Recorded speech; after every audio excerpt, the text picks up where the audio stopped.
Welcome back to the Bryan Devore Connection. I'm your host, Bryan Devore, and with me today is my friend Alesia Clark with Engage Aging Life Care Management. Alesia, how are you doing today? I'm doing great. Thanks for having me here today, Bryan. My pleasure.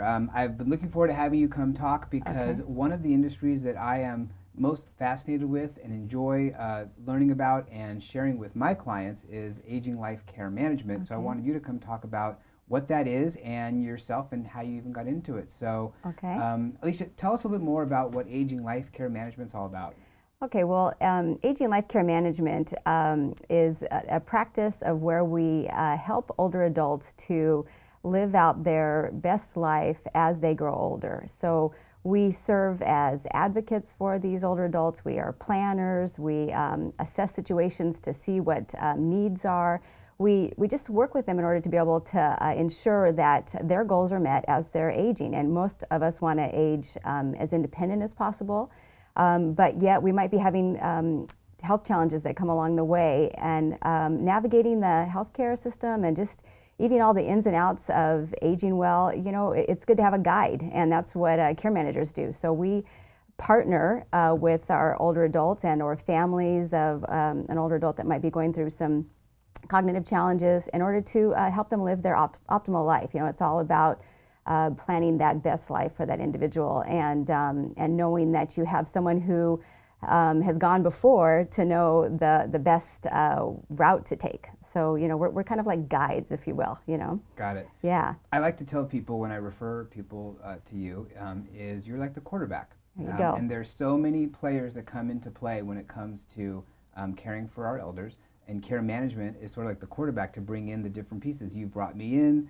when people had to sell their home. You brought, you know, Jamie from Silver Linings in. You know, all the different pieces. You assess the situation and you decide, you know, who's going to get the ball. Exactly. So Yeah. A lot of times people refer to us also as the coach. The family might be the captain, and you know, we're just basically helping everybody just do what they can so that all the resources are in place, so that that team is in place to help that individual do well. So it's definitely much of a village or team effort for sure. Right. Yeah. And in my experience with you, you definitely seem to have a passion for this. You definitely have to have a heart for doing this. How did you get involved with this? Well, my background is I was actually a physical therapist, and when I was in school, I got into physical therapy because of a grandmother that broke a hip, and I was in her nursing home, and that's where I first saw how physical therapy could help older adults. But when I was in school, the emphasis was a lot on sports medicine, so I graduated and went that route, but something was missing, and I had a friend of mine that was doing home health, and so she invited me to take a, you know, basically be with her to see how, shadow her, that's the word I'm looking for. So I went into the individual's home, the older adult's home, and most home health agencies work with older adults, not all, but a lot. And I just like, oh my goodness, this is where I need to be. I loved working with older adults. My first inclination was because of an experience with my own grandmother. So that was where I knew I had to be with physical therapy.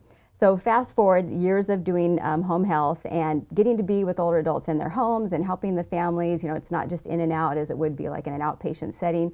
I just really loved that. But then I had a family and actually chose to homeschool a few of our kids for a season, and got real involved with, you know, their lives. So I took a break from working in the field of physical therapy, and the mistake I made is that I pulled out completely. So once my kids got to a certain age, and I was like, okay, you know, I'm ready to go back into the workforce, and I realized, gosh, you know, I would be doing a disservice because I had been out of physical therapy way too long, and you know, the field, as you know, as medicine, just changes dramatically, and so I just started looking at, well, what else could I do? I knew I loved working with older adults. That was just not even a question. So I looked into the field of gerontology, and I decided to take a community course, and that's where I met this fabulous professor. And she and I hit it off. We would go to lunch together, and she just had so much knowledge about the field of gerontology, which is basically the study of aging over a lifetime. And she geared me towards care management. I had never heard of that term. Actually, in those days, it was called geriatric care management, which is now an archaic word for describing aging life care management. So I decided to pursue my master's in gerontology with a specialty in care management services, and never looked back. And I love it. It's something that I really feel blessed to be able to enjoy my career. Absolutely. Yeah. I mean, you obviously have a lot of experience, and the credentials are incredible. What differentiates you maybe from some of the other care management companies that are out there? Well, first off, I really feel like it's important because there are a lot of other care management companies out there, and there's a lot of great, wonderful people in the field, but it's real important that those care managers are certified. So the first differentiation I have is that I'm a certified care manager. We follow, there's a testing that you take, but then also we're under the guidelines of the Aging Life Care Association, and that has a high standard of code of ethics that we follow. So that would be a differentiator. I believe that's really important, is that we, as care managers, adhere to that code of ethics, and those that work with me also are either in process of getting their certification and/or we're all members of the Aging Life Care Association. But then also, I just feel like the differentiator for me is it's a calling. I feel like I have a commitment to a calling. And so that really allows me to put myself, I feel like, in my client's shoes. I have parents, I'm going to be aging, I have an understanding of the aging industry. And just as I would want that best care for the loved ones in my life, I feel like it's a calling for me to be able to put myself in the shoes of those people that we're caring for and provide that for them. And so I just really feel like that's what helps me to get up in the morning and know that what I do has purpose. And so therefore I feel like it overflows into my practice of aging life care management. Got it. And your purpose in helping the seniors you work with and their families too, because you're really providing so much support for them.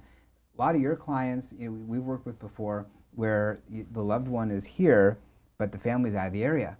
And so they don't have boots on the ground. They need boots on the ground, and that's you. Yeah, exactly. Yeah, as a matter of fact, we just had lunch with a client family member from New York, and that is just a big piece of what we do, is providing that peace of mind, because when her dad around Christmas time got sick and ended up in the hospital, she's far away.